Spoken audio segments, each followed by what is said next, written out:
Si on tente un portrait robot, il faut déjà imaginer un dinosaure d'environ 15 à 20 mètres de long. C'est moins que les 40 mètres des plus grands sauropodes connus dont je vous ai parlé tout à l'heure. Mais ça fait quand même déjà plus long qu'un buste. Et surtout, il pourrait peser 25 à 30 tonnes, l'équivalent de 5 à 10 éléphants ou plus de 300 humains. Et quelle était sa forme alors? Pour que vous puissiez vous faire une première idée, on a pris cette figurine. C'est une autre espèce de sauropode, un brachiosaure, donc en gros un de ses lointains cousins avec qui il partage certains points communs. Là on est sur un brachiosaure, donc c'est pas effectivement le même. Pour l'instant les seules choses qu'on a, c'est la mâchoire inférieure qui est là.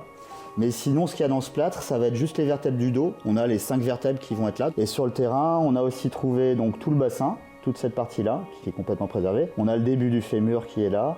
Et on a énormément de côtes. Les côtes font à peu près 2 mètres de long, donc ça nous donnera une bonne idée de son volume final. Comme ce brachiosaure, notre nouveau dinosaure a aussi un cou assez long, bien plus grand que ceux des girafes. La taille du cou, ça reste un des atouts principaux des sauropodes. Au moment où il arrive à un endroit où il y a beaucoup de végétation qui est disponible pour se nourrir, c'est le cou qui va se déplacer, c'est pas les pattes. Un éléphant, quand il se nourrit, il a besoin de se déplacer continuellement. Un éléphant va faire beaucoup de kilomètres. Même s'ils ont le cou à l'horizontale, il faut penser qu'il y a quand même à peu près 3 à 4 mètres de hauteur à ce niveau-là, quoi. Donc de toute façon, ils vont chercher leur nourriture au-delà de 4 mètres, 5 mètres de hauteur et ils peuvent descendre jusqu'au sol.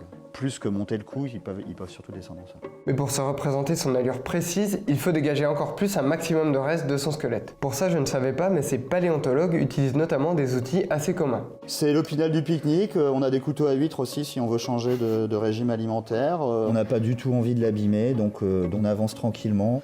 S'il y a une petite résistance au couteau, on arrête de s'enfoncer.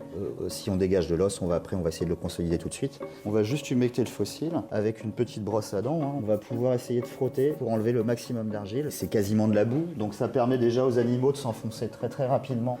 Et une fois qu'ils sont couverts, ils vont pouvoir se fossiliser.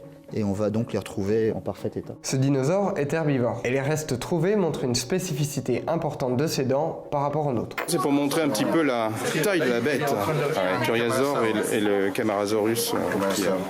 Camarasaure, voilà. Donc, les dents de remplacement, c'est assez incroyable. Ce genre de... Il n'y a pas une seule dent adulte en place, elles sont toutes tombées.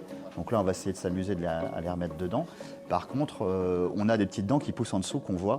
Chez les dinosaures, les dents poussent. Et en fait, à force de pousser, il y en a qui vont tomber avant d'autres. Il y en a qui vont se casser au moment où les animaux vont se nourrir. Mais c'est pas grave parce qu'il va y en avoir une derrière.